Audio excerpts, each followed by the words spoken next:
Good afternoon po. Nandito kami sa Croatia. Nagbabakasyon kami mag-asawa at papunta kami sa city dito sa pinagbabakasyon na namin. Say hi, honey. Hi guys. Ayan. Pakita ko sa inyo, maganda dito. Maganda yung lugar namin dito ngayon. Tingnan nyo yung nasa baba. Dagat siya. Ayan. Mga dagat. At ang daming bangka. Ang daming ano. Ayan. Oh. Okay. Tingnan nyo. Maganda dito. At tingnan nyo mga bahay.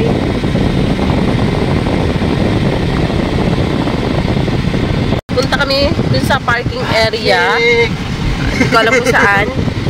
At maglalakad-lakad kami dito. Titingnan namin kung anong meron dito.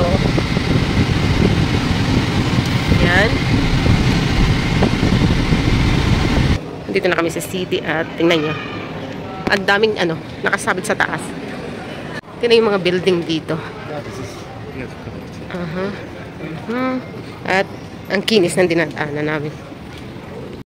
Maganda dito. Mga old buildings. Paakyat kami at hindi ko alam kung anong meron dyan. Gusto ng asawa ko tingnan ko ano nasa taas. Yan. At ito yung building dito. Maganda dito guys. Ganda ng mga building kahit mga old na sila.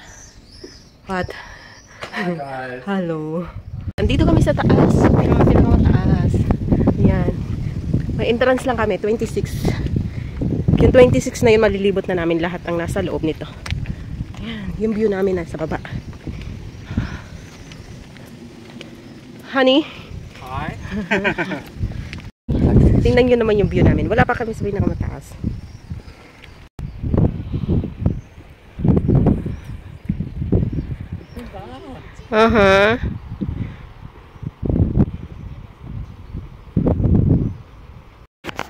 Tingnan nyo guys, yung view namin sa baba. Ang ganda. Yan. At papasok pa kami sa isang entrance. Yan.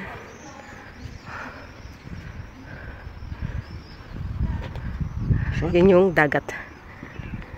Tingnan nyo. At ito pa. Pataas pa ng pataas siya.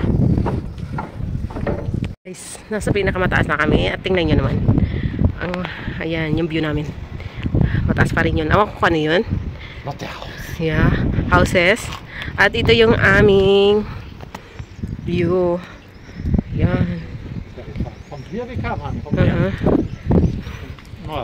Yan yung dagat. Nakakatakot talaga. Sa pinakamataas na kami eh.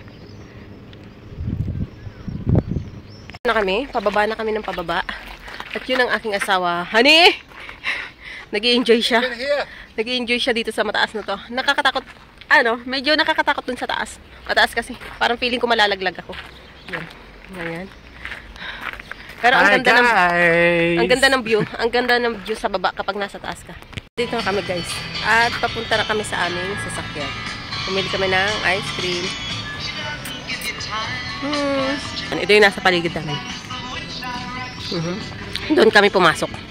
Doon.